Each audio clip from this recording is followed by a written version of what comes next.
After a friend and I spent 4 nights in Tokyo, it was time for a change of pace, and we decided to head to Kanazawa for 2 nights, located on the west coast of Japan and is known as Little Kyoto.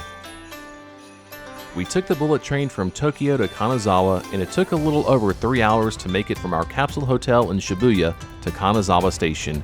And while we knew that bullet trains were obviously fast and efficient, it was mesmerizing how little time they stopped to let people on and off. Our train showed up a few minutes before departure time, and at the smaller stations where it stopped, it only stopped for about a minute total. We booked reserved seats for our trip, and it was recommended to get to the station about 15 minutes early before the train left. We used Hyatt points to book the Hyatt Centric in Kanazawa, located right outside Kanazawa Station, known for the Suzumi-mon Gate. The hotel is in a great location, close to a lot of shops and restaurants, and also the bus station outside of Kanazawa Station. Our first stop in Kanazawa was the Omicho Market. It's Kanazawa's largest fresh food market, which had a variety of seafood, snacks, drinks, produce, and other options. And being in the middle of the week, it really wasn't too busy, but it was also late in the afternoon as well. We had our first taste of sirloin sushi topped with gold flakes, something Kanazawa is known for, boasting a 99% share of Japan's gold leaf production. And even though the gold flakes really didn't seem to add much to the sushi, it was still fantastic and the sirloin melted in your mouth. And I also tried uni, aka sea urchin, for the first time, and the texture didn't really bother me, but it did taste like the ocean. It really wasn't too bad, but it wasn't great either, and if you haven't tried it, I still think you should. I also tried fried puffer fish, and it really wasn't anything to boast about, it just tasted like fried fish. And after spending some more time exploring the market, we decided to head to Kanazawa Castle. As we made our way to Kanazawa Castle, it became quite apparent that we weren't going to be able to explore too much since it was almost an hour from closing time. However, we were able to walk around the grounds for a bit and even went inside one of the overlooks at one of the gates. Without really knowing where we were going, we wandered around for a bit and eventually ended up at the entrance of the Kenroku-in Garden, and since we really didn't care to explore the garden, especially with snow still being on the ground, we decided to see what else was around the area and ended up at a cafe for some caffeine and some snacks, where I had a hot yuzu tea and we both tried grilled dango, where we paid around 200 to 300 yen per skewer, and the green ones were definitely the best. We caught the bus back to the hotel and decided on ramen for dinner, and we found a small restaurant where we ordered from a kiosk before heading inside. It was definitely better than any ramen I've had in the US, and after dinner we headed back to the hotel and called it a night. The next morning we headed to the 7-Eleven located inside Kanazawa Station, which was only about a 5-minute walk once I stepped outside my hotel room. And this 7-Eleven was the best convenience store of all the ones we visited. In addition to the 7-Eleven at Kanazawa Station, there were multiple shops and places to get food, and this seemed to be the case in just about every large train station. And this 7-Eleven was always busy and had the best selection of snacks and meals from all the other ones we visited, and even though it was busy pretty much at all times, there were 9 checkouts, so it was easy to get in and out. And I ended up with a cold latte and an egg and chicken teriyaki sandwich for breakfast, and I also bought a few snacks and drinks to try later on. After breakfast, we caught the bus to head to the Higashi Chai District, the largest of the 3 geisha districts in Kanazawa. Now this district had cafes, souvenir shops, and tea houses. Now these historical geisha houses, along with Kyoto's Gion and Kanazawa's Kazumachi, have been designated as Japanese cultural assets. No other geisha districts have been designated as cultural assets for Japan, making this area even more special.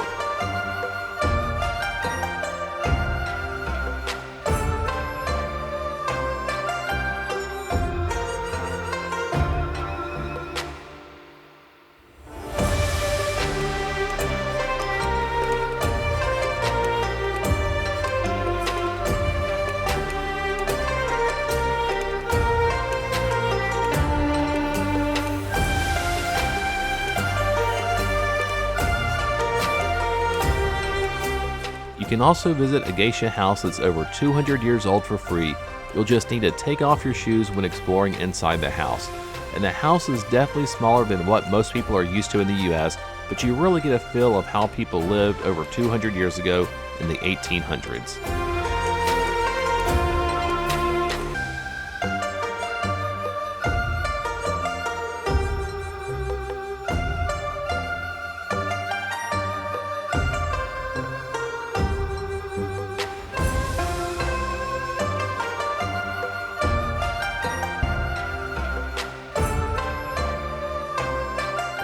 And also wandering around some more, we came across the Sugawara Shrine Kanazawa.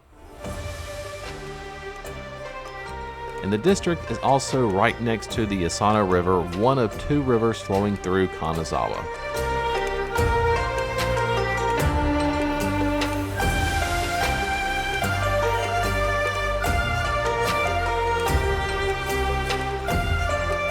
And it seemed like a maze walking through most of the area, so I recommend just letting yourself get lost and explore, and you'll find some really cool areas.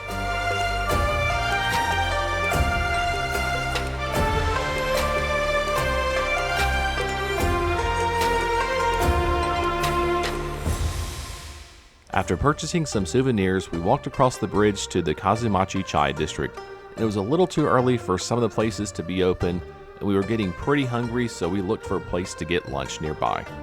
After figuring out where we were, we found a small mom-and-pop restaurant called Sakai, which was a laid-back restaurant serving home-style meals at very reasonable prices. And we were seated at a traditional Japanese table, which was not the most comfortable for my stiff legs. I ended up with hantan rice, a Kanazawa specialty. It was an egg omelet over rice, topped with fried prawns and fish, and drizzled with ketchup and tartar sauce, and it was delicious. After lunch, we caught the bus and headed to the Nishichaya district, the last of the 3 geisha districts in Kanazawa for us to visit. We didn't spend much time here before walking a short distance to the Teramachi temple area, where the snowfall was still evident from earlier in the winter. We came across the Myoryuji temple, aka the Ninja Temple. It wasn't technically associated with ninjas, but got the nickname due to its countermeasure against enemies. It has defenses, hidden tunnels, secret rooms, amongst other things. And it didn't appear to be open the day we went, and later we discovered that advanced reservations are required by phone if you want to explore inside the temple. However, it was still fascinating to see the temple from the outside.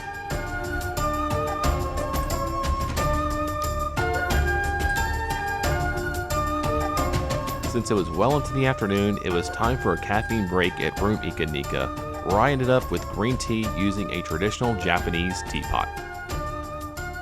After our caffeine break, we crossed the Sai River, the other river that runs through Kanazawa, and saw some amazing views of the mountains in the distance.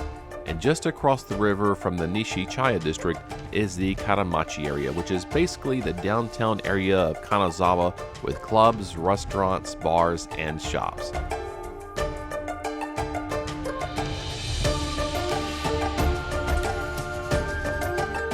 And after leaving the traditional downtown area, we stumbled upon the Kiguramachi area, a more narrow street filled with restaurants and bars that weren't open yet, and I would definitely check this area out at night whenever I get a chance to go back.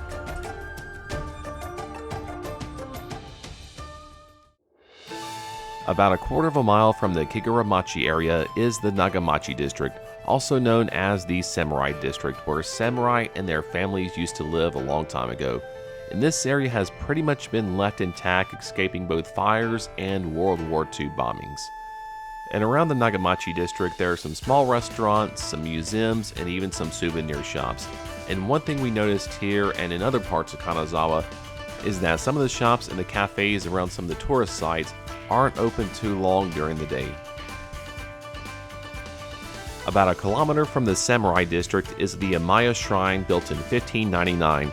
It's known for its unusual gate, the Shinman Gate, which used to be the original guarded entrance to Kanazawa Castle before being moved to its current location. And once inside, it was a cool area to explore and get pictures, especially on the day we visited, since it was overcast and rainy at times, allowing for the perfect light for pictures. Now inside, there's a garden and a small pond with little walking bridges, and it's definitely a place I'd go back and visit during the evening, since the pond area is illuminated from sunset until 10 p.m. And even with free admission, it wasn't too crowded, and just about every shrine and temple we visited, admission was either free or only a few hundred yen. Now this may change in the future if Japan implements some type of tourist tax to help control crowds at the more popular sites. And the shrine is also right next to one of the entrances to Kanazawa Castle, so we decided to take a look around. After our time at the shrine and castle area, we caught the bus and headed back to the hotel, but I stopped for a quick picture outside of Kanazawa Station. And for dinner, we decided we didn't want to walk too far from the hotel and ended up doing sushi at the Conveyor Belt restaurant at Crossgate Kanazawa, and were seated after a short wait. During our evening, sushi wasn't being sent around on the conveyor belt. Instead, we only ordered on the tablet and they brought us our food. And the place had a lot of great options and some unique ones too. And after stacking up a tower of empty plates of sushi, we called it a night since we were heading to Osaka on the next morning. So I hope you enjoyed this video and let me know what your thoughts are in the comments. Also, please like and subscribe.